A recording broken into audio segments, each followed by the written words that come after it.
কেশব কোথায়? কেশব পালিয়েছে।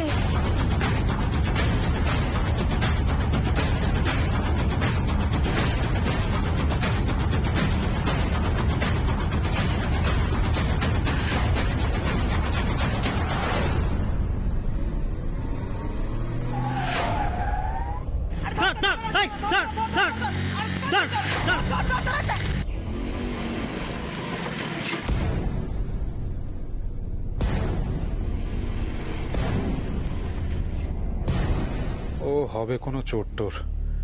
এইসব লোকাল প্রবলেমে না পড়ে আমি বরং বর্ষাকে খুঁজি, সেটা বেশি জরুরি।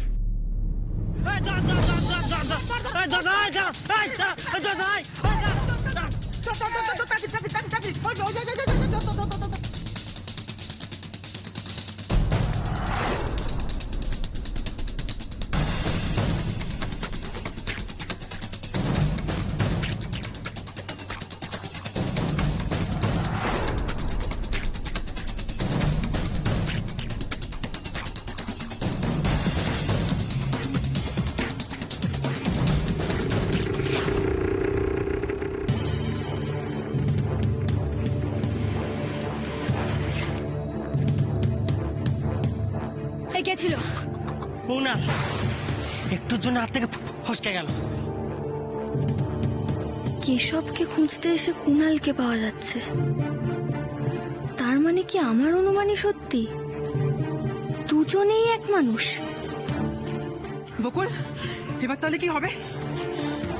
এবার জগাদার গ্যারাজে যাব। ওই ছেলেটা আগের দিন আমাকে মিথ্যা কথা বলেছিল, আজকে ওকে দিয়ে সত্যিটা বলিয়েই ছাড়ব।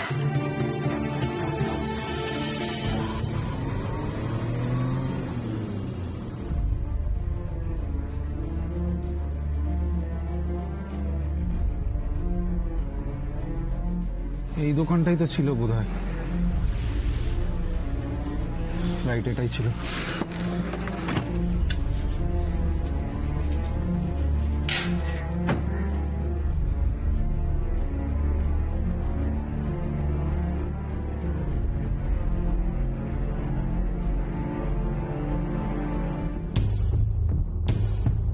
ইনি তো সেদিন ছিলেন না, যদি বলতে না পারেন। নমস্কার ভাই, এইখানে একজন বয়স্ক লোক বসতেন, ওনার সঙ্গে একটু দরকার ছিল আমার। আপনি কাকার কথা বলছেন? কাকা তো এখন আর এখানে বসেন না। কি দরকার আপনি আমায় বলতে পারেন। আসলে একটা লোকের খোঁজ করছিলাম আমি, নাম গুপি। মানে ওই গুপি মাতাল? হ্যাঁ হ্যাঁ, ওনার ঠিকানাটা যদি একটু বলতে পারতেন খুব ভালো হতো। কিন্তু ওনাকে তো এখন পাবেন না, ওর বউ থাকতে পারে। বর্ষার সঙ্গেই তো দেখা করতে এসেছি, তবুও ওকে এই অবস্থায় দেখবো ভাবলেই কেমন অস্বস্তি হচ্ছে আমার। ওনার বাড়িটা কোন দিকে একটু বলতে পারবেন? পাশের বস্তিতে থাকে জানি, কিন্তু ঠিক কোন বাড়িটা বলতে পারবো না। আপনি ওখানে গিয়ে কারোর থেকে একটা জিজ্ঞাসা করে নেবেন।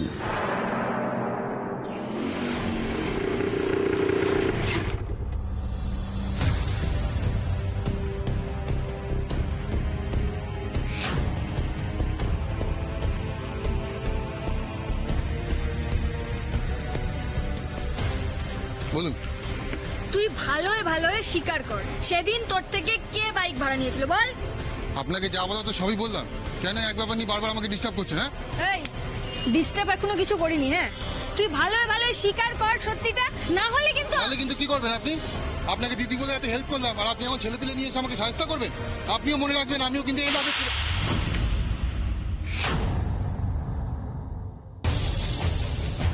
এই, তুই এখনো শায়েস্তার কিচ্ছু দেখিসনি। ভালোই ভালোই বল সত্যিটা, ভালোই ভালোই বল, না হলে কিন্তু তো বকুলের মার উনিয়া পার। মনে রাখিস কিন্তু। বলছি বলছি বলছি বলছি বল। এই ছেলেটা হচ্ছে সেই ছেলেটা যাকে দেখিয়ে আপনাকে বলেছিলাম না যে খুব বাজে ছেলে, হিরো সেজে ঘুরে বেড়ায় সব সময়, নিজেকে নেতার ছেলে বলে পরিচয় দেয়। কে কে কে কোন ছেলে? বল বল কুনাল, কুনাল বল। হ্যাঁ, কুনাল কুনাল।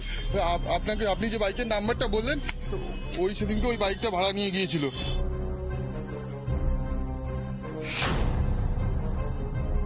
তার মানে কুনাল বাইক ভাড়া নিয়েছিল? না, কিছু তো একটা ব্যাপার আছে। আমাকে মা ঠাম্মির থেকে দিদি আর কেশব সম্পর্কে সবটা জেনে ফেলতে হবে উনি বাড়ি ফেরার আগে।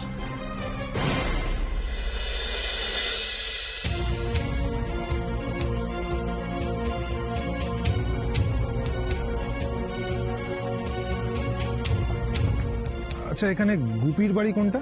এই আগে আছে। ওইদিকে?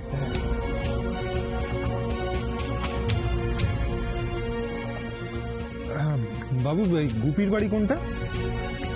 ওদিকে। ওদিকে?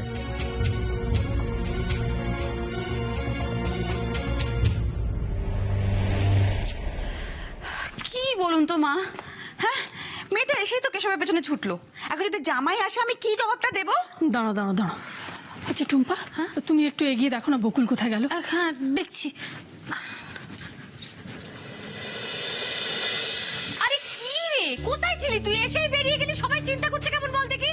হ্যাঁ অদ্ভুত কাণ্ড তো। কি কি কি রে, কেশবকে পেলি? ও মহা ধরিবাজ লোক, ঠিক হাত ফসকে পালিয়ে গেল। আচ্ছা কেশব ওকে দেখে কেন পালালো আমি না কিছু বুঝতে পারছি না। ধুর মা, বিশ্বাস করো আমিও না বুঝতে পারছি না। এই বাড়ির জামাই, সে পালাবেই বা কেন আর আমার সামনে আসতে চাইবে না কেন? আমি এসেছি শুনে নাকি বাথরুমে জানলা দিয়ে পালিয়ে গেল। মানে পুরো বিষয়টা সন্দেহজনক না খুব?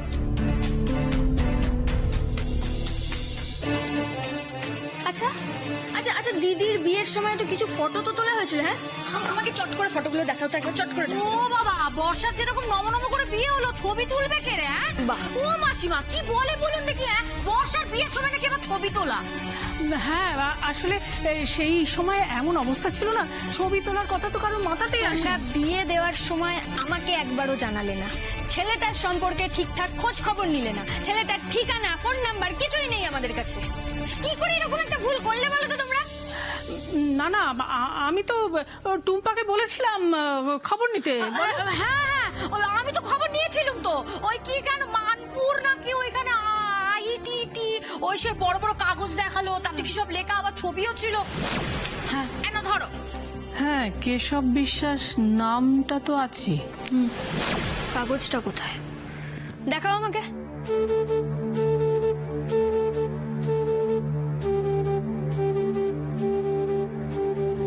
এরকম একটা জায়গায় বর্ষা থাকে? এতটা খারাপ আছে ও? আমার তো বিশ্বাসই হচ্ছে না। দাদা, গুপির বাড়িটা এখানেই কোথাও না? ওই যে ওই যে।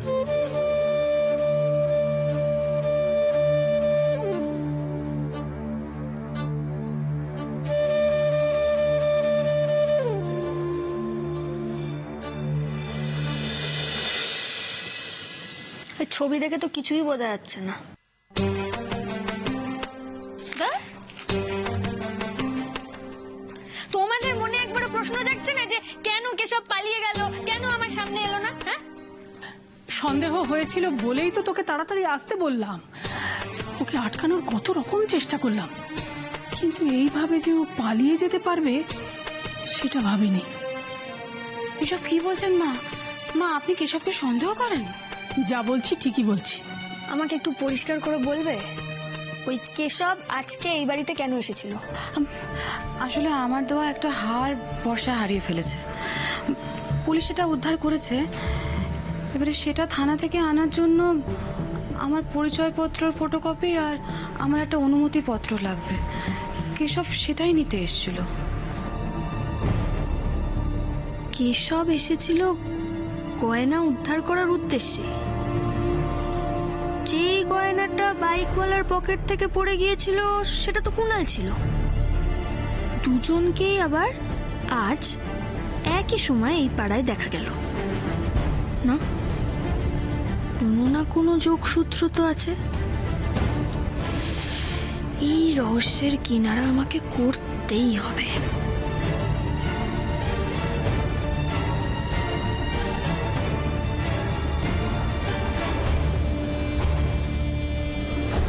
দেখো তো তোমার হারটা কিনা। আরে এটাই এটাই তো মনে হচ্ছে। মামা দেখুন। দেখি দেখি। হ্যাঁ হ্যাঁ তাই তো। এই দেখ বকুল, দেখ এই দেখ এখানটা ভাঙা দেখতে পাচ্ছিস? হ্যাঁ, এটাই আমার হার। কেশব দিদিকে নিয়ে এই বাড়িতে আসার পর যা যা ঘটনা ঘটেছে সব আমাকে ডিটেলে বলো।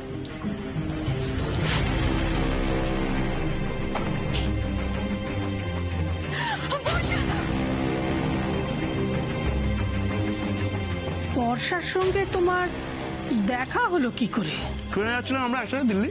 তো দিল্লিতে কোথায় ছিলে? চিত্তরঞ্জন পার্ক। কেন গিয়েছিলে? চাকরির জন্য। তোমাদের একবারও এইটা মনে হলো না যে যে ছেলের বাড়ি বসিরহাটে সে দিনের পর দিন দিদিকে নিয়ে এখানেই থেকে গেল? তখন কি আর আমরা জানি যে ও বসিরহাটে থাকে? বলেছিল তো সেই মানপুরের আইটিটিতে পড়ায়, বর্ষাকে দিতে এসেছিল, তারপর বললো যে টিকিট পাচ্ছে না বলে আটকা পড়ে গেছে। তারপর হঠাৎ বিয়ের সিদ্ধান্ত কেন নিলে তোমরা? সে কথা তো মুখে আনা যায় না। আমাদের মনে হয়েছিল যে বর্ষা মা হতে চলেছে। ভেবেছিলে? কেন দিদিকে সরাসরি জিজ্ঞেস করতে পারোনি যে ওর কেশবের সাথে কোনো সম্পর্ক আছে কিনা? তো দিদিকে তুই চিনিস না? ওই সময় ওকে কিছু জিজ্ঞেস করলে ও সোজা জবাব দিতে ভেবেছিস? কেশবের এ বাড়িতে থাকাটা আমার পছন্দ হচ্ছিল না, সে কথা ভদ্রভাবে ওকে বলেও ছিলাম। কেশব এক কথায় চলে যাবার জন্য রাজিও হয়ে গেল, কিন্তু বাদ সাধলো বর্ষা। তুমি আমাকে ফেলে কি করে চলে যেতে পারো? আমি কি নিয়ে থাকবো? তুমি বলো কি করে আমাকে ছেড়ে চলে যেতে পারো তুমি? তোমরা কি একসঙ্গে থাকতে চাও? না,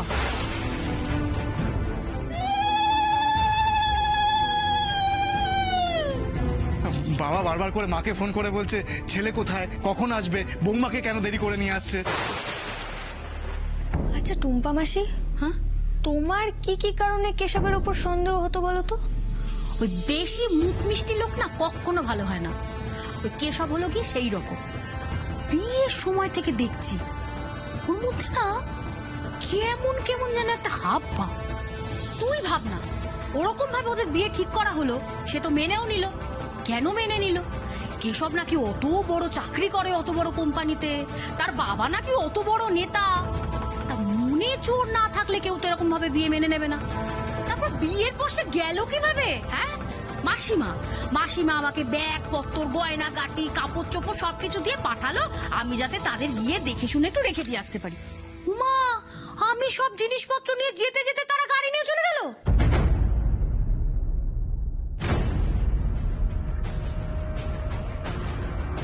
দিদিরা গয়না না নিয়েই চলে গেল কেন? বর্ষাকে সামনে দেখে আমি কি বলবো?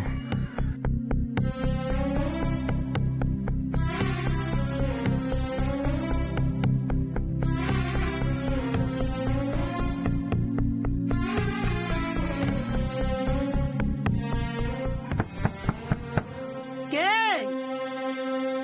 আসছি দাঁড়ান।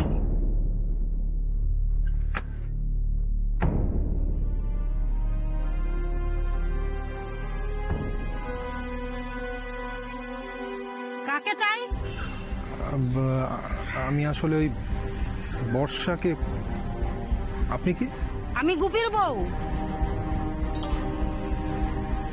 এখানে বর্ষা বলে কেউ থাকে না।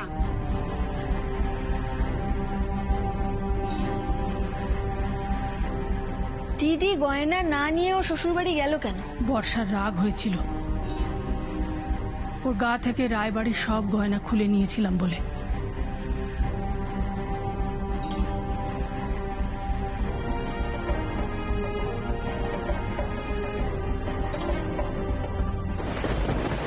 তো তারপর দিদির সঙ্গে আর তোমাদের যোগাযোগ হয়নি? আমি অনেকবার চেষ্টা করেছি, কিন্তু পাইনি। প্রথম ফোনে রিং হতো, তারপরে তো ফোনটা বন্ধই হয়ে গেল। তারপর তো একদিন বাড়িতে ডাকাত পড়লো। তোমাদের তখন একবারও মনে হলো না, মানে সন্দেহ হলো না যে ডাকাতরা জানলো কি করে এই বাড়িতে গয়না রাখা আছে? হয়েছিল তো, সেই কথাটা স্পষ্ট করে আজকে প্রথম বৌমার সামনে বললাম। সন্দেহ আমার কেশবকেও হয়েছিল। সন্দেহ হয়েছিল ডাকাতির পরদিনই ওকে এ বাড়িতে আসতে দেখে। শুনলাম এ বাড়িতে নাকি ডাকাতি হয়েছে। গয়নাগুলো পুলিশ স্টেশনে আছে, সময় মতো গিয়ে নিয়ে আসবো। কিন্তু দেরি করবেন কেন আমি এটাই বুঝতে পারছি না। আজকেই চলুন, আজকে গিয়ে নিয়ে আসি। এই গয়নাগুলো আমার কাছে থাকলে সেফ থাকবে, সিকিউর থাকবে। এগুলো আমার কাছে থাকবে। সেদিন আমার কাছ থেকে গয়না আদায় করতে পারলো না বলে বর্ষা এলো কেশবের পিসিকে নিয়ে। গয়নাগুলো তোকে দিয়ে দিয়েছি শুনে আমাদের যা নয় তাই বলে অপমান করলো। তোর মা আর আমি বর্ষার জন্য যেটুকু গয়না রেখেছিলাম সেটা শুধু কেশবের পিসি নয়, বর্ষারও বোধহয় মনে ধরল না। তাই যাবার আগে আমাকে গয়নাগুলো দিলে না তো? আজ থেকে আমার কাছে তোমরা মরে গেলে। আমি তোমাদের এতবার জিজ্ঞেস করেছিলাম ফোনে যে যে দিদি ঠিক আছে কিনা, সবটা ঠিকঠাক চলছে কিনা। তোমরা বারবার আমাকে কেন বলেছিলে ঠাম্মি যে সব ঠিক আছে, দিদি ভালো আছে? এই ভালো থাকার নমুনা? বর্ষার কথা ভেবে আমরা হয়তো খুব দুঃখ পাচ্ছি ঠিকই, কিন্তু বর্ষা অখুশি নেই রে। বর্ষা অখুশি আছে এ কথা ভাবিস না।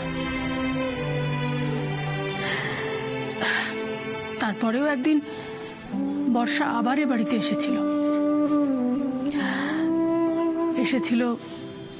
নিজের স্বার্থেই। সেদিন আমি বাড়িতে ছিলাম না, মন্দিরে গেছিলাম। এসে টুম্পাকে কি পরিমাণ অপমান করেছে টুম্পাকে জিজ্ঞেস কর।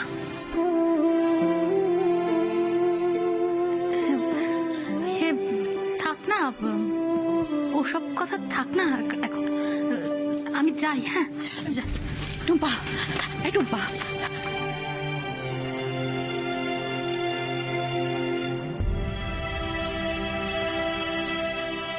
তাই তো বলছিলাম রে বকুল, বর্ষা একটু পাল্টায়নি রে, আগের মতোই আছে। তেমনি বদমেজাজি, তেমনি স্বার্থপর।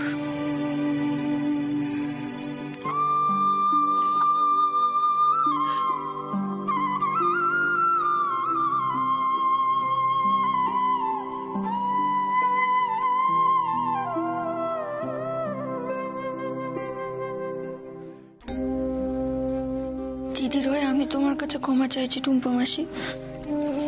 বকুল,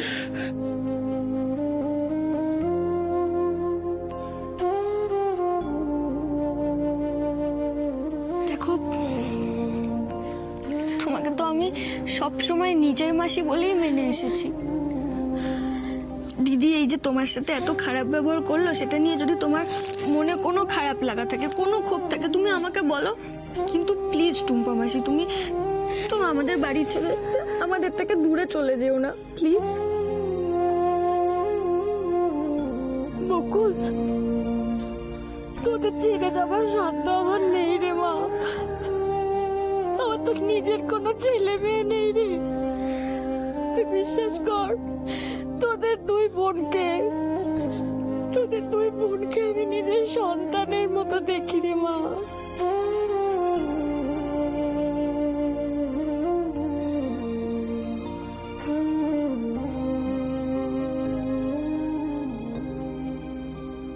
সেদিন বর্ষা এ বাড়িতে কিছু একটা নিতেই এসেছিল, সেটা বৌমা বা টুম্পা বুঝতে পারেনি।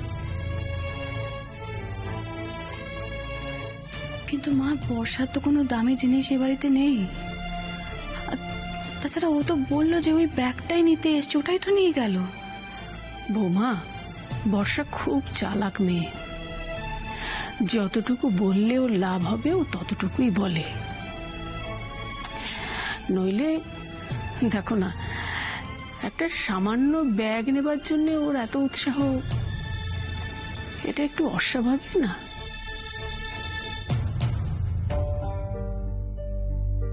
তাছাড়া ও বাড়িতে ঢোকার আগেই জেনে নিয়েছিল আমি বাড়িতে আছি কিনা, কারণ আমি যদি বাড়িতে থাকি তাহলে ওর কোনো রকম বেয়াদবি আমি সহ্য করব না।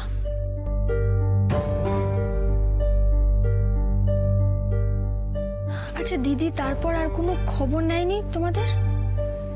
যতক্ষণ না ও আবার কোনো বিপদে পড়বে ততক্ষণ আর এই মুখও হবে না। না ঠাম্মি, দিদি এখনো বিপদেই আছে। ও সেটা জানে না।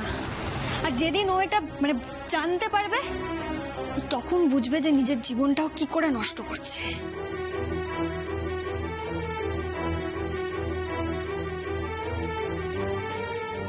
তোমরা কেউ নিরাপদে নেই মা।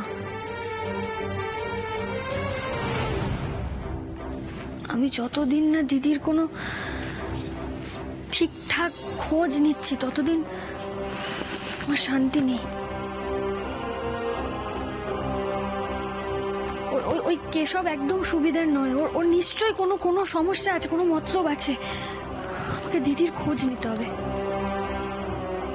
আমি বসিরহাট যাব দিদির খোঁজ নিতে।